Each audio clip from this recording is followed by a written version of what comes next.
Саламатсыздар ма құрметті достар, бүгін өтетін сабағымыз 4-ші сынып математикасының 92-ші сабағы. Алдымен каналға тіркеліп, лайк басуды ұмытпаңыздар. 92-ші сабақ бір бағыттағы қуып жету және қалып қою қозғалыстарына берілген есептерді салыстыру, төтенше жағдайлар кезіндегі іс-әрекеттер. Яғни, бір бағыттағы қуып жету және қалып қою қозғалыстарына берілген есептерді шығаратын боласыңдар. Сонымен, бірінші есеп, енді сен екі дененің қозғалысымен байланысты барлық формулаларды білесің. Сызбада көрсетілген әрбір жағдай нені көрсетіп тұрғанын түсіндір. Қозғалыстың түрін ата. Сонымен, бір-біріне қарама-қарсы бағытта қозғалған кездегі жақындау жылдамдығы, яғни v жақ тең болады v1 қосылған v2. Ал v жақ тең v1 азайтылған v2, бұл дегеніміз бір бағыттағы қуып жету қозғалысы кезіндегі жақындау жылдамдығы. v қашықтықты анықтау үшін v1 жылдамдыққа қосамыз v2 жылдамдықты. Бұл дегеніміз бірінен бірі қарама-қарсы бағыттағы қозғалыс кезіндегі қашықтау жылдамдығы. v қашықтық тең v2 жылдамдықтан v1 жылдамдықты азайтатын болсақ, бұл бір бағытта қалып қою жылдамдығы болып саналады. Екінші есеп, сызбалар бойынша есеп құрастыр. А есебі, яғни бізге берілгені v1 жылдамдық 70 км сағат, ал v2 жылдамдық 90 км сағат. Т уақытымыз 2 сағат, S1 арақашықтық 80 км. Бізге табу керек S2 арақашықтықты. Шешуін анықтау үшін V қашықтық тең болады V2 жылдамдықтан V1 жылдамдықты азайтамыз. Сонда 90-нан 70-ті азайтсақ 20 км сағат болады. Ал S арақашықтықты анықтау үшін V қашықтықты көбейтеміз Т уақытқа және қосамыз 80-ді. Сонда S тең 20-ны 2-ге көбейтсек 40 болады, оған 80-ді қоссақ 120 км болады. Ал жауабы екі ауылдың арасы 120 км.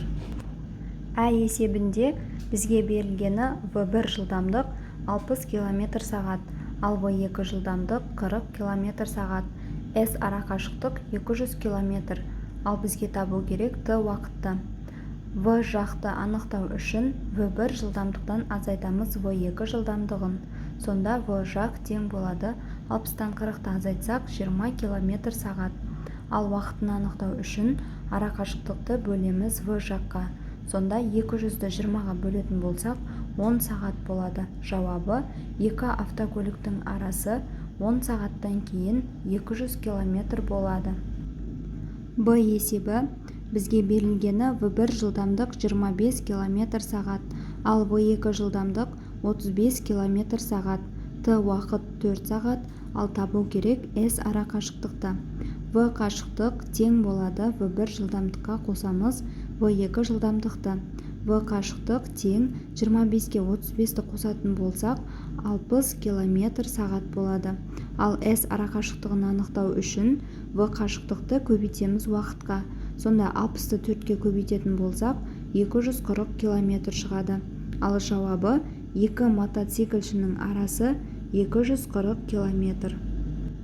Төртінші V есебі, V1 жылдамдығымыз 70 км сағат, ал V2 жылдамдық 50 км сағат. Т уақыт 2 сағат. S1 арақашықтық 50 км, ал бізге табу керек S арақашықтықты. V қашықтық тең болады V1 жылдамдыққа қосамыз V2 жылдамдықты. 70-ке 50-ді қосатын болсақ 120 км сағат шығады. Ал S2 арақашықтығын анықтау үшін V қашықтықты көбейтеміз уақытқа. 120-ны 2-ге көбейтетін болсақ 240 км болады. Ал S арақашықтықты анықтау үшін S1 арақашықтыққа қосамыз S2 арақашықтығын. Сонда S1 арақашықтығымыз 50, ал S2 240. Екеуін қосатын болсақ 290 км болады. Жауабы екі ауылдың арасы 290 км. Үшінші есепті шығар. Қыз бала марғауын жоғалтып алғанын олардың арақашықтығы 50 метр болғанда байқады. Олар бір уақытта жүгіре жөнелді. марғау 5 метр секунд жылдамдықпен қашты, ал қыз оны 7 метр секунд жылдамдықпен қуды. Неше секундтан кейін қыз марғауды қуып жетеді. Яғни бізге берілгені V1 жылдамдық 7 метр секунд, ал V2 жылдамдық 5 метр секунд, ал олардың арақашықтығы 50 метр. Уақытын анықтау керек. Демек, V жақты анықтау үшін V1 жылдамдықтан азайтамыз V2 жылдамдықты. Сонда 7-ден 5-ті азайтатын болсақ, 2 метр секунд шығады. Ал уақытын анықтау үшін S арақашықтықты бөлеміз V жаққа тең болады. 50-ді 2-ге бөлеміз, 25 секунд шығады. Жауабы қыз марғауды 25 секундтан кейін қуып жетеді. Төртінші есепті шығар. Бір елді мекеннен бір уақытта бір бағытқа қарай 2 өрт сөндіргіш мәшине жолға шықты. Бірінші мәшине 70 км/сағат жылдамдықпен жүрді. Екіншісі жылдамырақ жүріп, 2 сағаттан кейін біріншісінен 40 км-ге озып кетті. Екінші мәшине қандай жылдамдықпен жүрді? Демек, бізге берілгені V1 жылдамдық 70 км/сағат, S арақашықтық 40 км, ал уақыт 2 сағат. V2 жылдамдығын анықтау керек. Яғни V қашықтық тең болады S арақашықтықты бөлеміз уақытқа. Сонда 40-ты 2-ге бөлетін болсақ, 20 км/сағат шығады. Ал V2 жылдамдығын анықтау үшін V қашықтыққа қосамыз V1 жылдамдықты. 20-ға 70-ті қосатын болсақ, 90 км/сағат болады. Жауабы екінші мәшиненің жылдамдығы 90 км/сағат. Бесінші есеп. Теңдеулерді жаз және оларды шеш. А есебі 27401 мен К сандарының бөліндісі 398 бен 119 сандарының қосындысына тең. Демек, 27401-ді К-ға бөліп, тең 398-ге 119-ды қосамыз. Қоссақ 517 шығады. Сонда 27401 бөлінген К тең 517 деп жазамыз. К тең 27401-ді бөлеміз 517-ге, сонда К тең 53 шығады. Ал енді теңдікті бірге тексерейік. 27401-ді 53-ге бөлсек 517 шығады. Ал теңдіктің оң жағы 398-ге қосамыз 119-ды. 517. 517 тең 517. Демек, біздің теңдігіміз дұрыс. А есебі D мен 863 сандарының айырмасы 39565 пен 205 сандарының бөлінісіне тең. Демек, D азайтылған 863 тең 39565-ті бөлеміз 205-ге.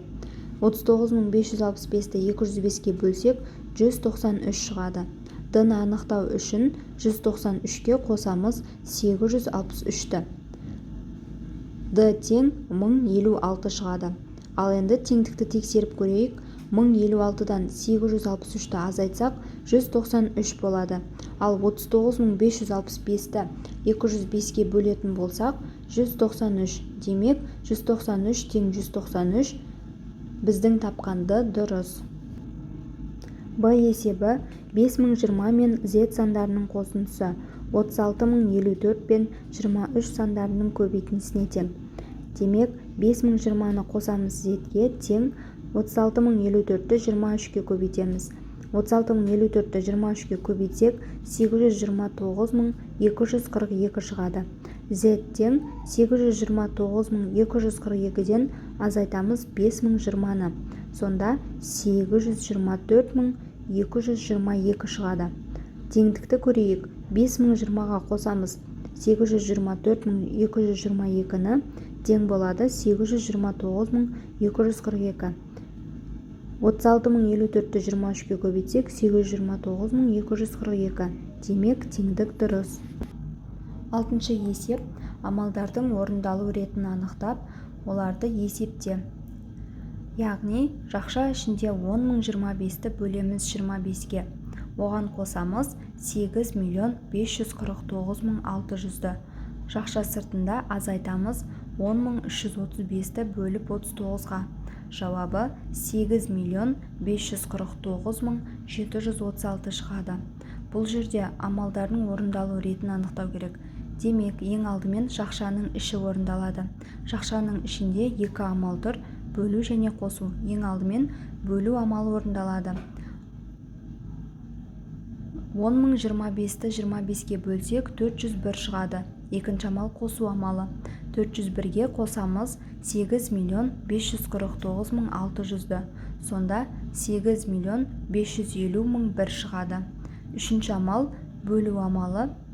Яғни 10.335-ті бөлеміз 39-ға 265 шығады. Ал төртінші амал азайту амалы. 8.550.001-ден азайтамыз 265-ті. Сонда 8.549.736 шығады. Жетінші есеп: жер сілкінісі кезінде ашық жерге, яғни ашық алаңға шығу керек. Есепті шығар. Алаң аудандары бірдей кішігірім бөліктерге бөлінді. Ұзындығы 32 метр, ал ені 16 метр болатын 9 бөлік шықты. Алаңның ауданы қандай болған? Демек, 9 бөлікке бөлінген бір бөліктің ұзындығы 32 метр, ал ені 16 метр. Ауданын анықтау керек. S1 ауданын анықтау үшін А-ны көбейтеміз Б-ға. Сонда 32-ні 16-ға көбейтсек 512 метр квадрат шығады. Ал S ауданын табу үшін S1 ауданды көбейтеміз 9-ға, өйткені 9 бөлік. Сонда 512-ні көбейтеміз 9-ға. 4608 метр квадрат шығады. Жауабы: алаңның ауданы 4608 метр квадрат. Сегізінші есепті шығар. Екі велосипедші бір уақытта А пунктінен бір бағытқа қарай жолға шықты. Бірінші велосипедші 18 км сағат, ал екіншісі 21 км сағат жылдамдықпен жүрді. 3 сағаттан кейін олардың арақашықтығы қандай болады? Демек, бізге берілгені В1 жылдамдық 18 км сағат, ал В2 жылдамдық 21 км сағат. Т уақыт 3 сағат. Бізге табу керек S арақашықтығын. В қашықтық тең болады В2 жылдамдықтан азайтамыз В1 жылдамдықты. Сонда 21-ден 18 азайтатын болсақ 3 км сағат болады. Ал S арақашықтықты анықтау үшін В қашықтықты көбейтеміз Т уақытқа. Сонда S арақашықтық тең 3-ті 3-ге көбейтетін болсақ 9 км.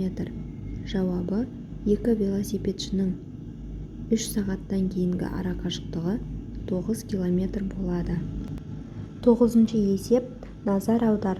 Сандар тізбегінде қосарланған қатарлар бар. Сандар тізбегінің жазылу заңдылығын анықтап, қалдырылған сандарды жаз. Демек, біріншісі 3, 6, 12, 15, 18. Бұл жерде әрбір саннан кейін плюс 3 қосылған. Сонда 3-ге 3-ті қоссаң 6, 6-ға 3-ті қоссаң 9, 9-ға 3-ті қоссаң 12, 12-ге 3-ті қоссаң 15, 15-ге 3-ті қоссаң 18, ары қарай солай кете береді. Мысалы 18-ге 3-ті қоссаң 21 деген сияқты. Екіншісі 41, 8, 31, 18, 15, 21 деген сияқты осылай кете береді. Яғни бұл жерде әрбір екі саннан кейін қайталанып отыр. Демек, 41, 8, 31. 41-ден 10-ды азайтсаң 31 болады. 8-ге 10-ды қоссаң 18. Минус 10 плюс 10, минус 10 плюс 10 болып, осындай заңдылықпен орналасқан. Үшіншісі 24, 21, 18, 15. Қарап отырғандарыңыздай, бұл жерде әрбір саннан кейін минус 3 азайтылып жатыр. 24, 21, 18, 15, 12, ары қарай 9, 6, 3 болып кете береді. Төртіншісі 65, 60, 55, 50, 45, 40. Бұл жерде минус 5-ге азайып жатыр. Ал бесіншісі 45, 50, 40, 60, 35, 70. Бұл жерде минус 5 плюс 10, минус 5 болып заңдылықпен орналасқан. Алтыншысы 45, 36, 28, 21, 15. Ал бұл жерде минус 9, минус 8, минус 7, минус 6, минус 5, минус 4, минус 3 болып, ары қарай әрбір минус 1 санына кеміп отыра береді. 10-шы есепті шығар. Яғни А есебінде А пунктінен бір уақытта жеңіл мәшине 90 км/сағ жылдамдықпен және жүк көлігі 60 км/сағ жылдамдықпен бір бағытқа қарай жолға шықты. 2 сағаттан кейін олардың арақашықтығы қандай болады? Сонымен бізге берілгені В1 жылдамдық 60 км/сағ, ал В2 жылдамдық 90 км/сағ. Т уақыт 2 сағат. С арақашықтығын анықтау керек. В қашықтықты анықтау үшін В2 жылдамдықтан В1 жылдамдықты азайтамыз. Сонда 90-нан 60-ты азайтатын болсақ, 30 км/сағ болады. Ал С арақашықтықты анықтау үшін В қашықтықты көбейтеміз уақытқа. 30-ды 2-ге көбейтсек, 60 км болады. Жауабы 2 сағаттан кейін олардың арақашықтығы 60 км болады. Ал Ә есебінде есептің шартын мәшинелер бір-біріне қарама-қарсы бағытта қозғалатындай етіп өзгерт. Есепті шығар. Демек, В1 жылдамдық 60 км/сағ, В2 жылдамдық 90 км/сағ.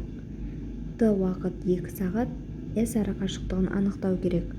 Сонымен В жақ тең В1 жылдамдыққа қосамыз В2 жылдамдығын. 60-қа 90-ды қоссақ 150 км/сағ болады. С арақашықтығын анықтау үшін В жақты көбейтеміз Т уақытқа. 150-ді 2-ге көбейтсек 300 км болады. Жауабы 2 ауылдың арасы 300 км. Осымен бүгінгі сабағымыз аяқталды. Каналға тіркеліп, лайк басуды ұмытпаңыздар. Келесі кездескенше.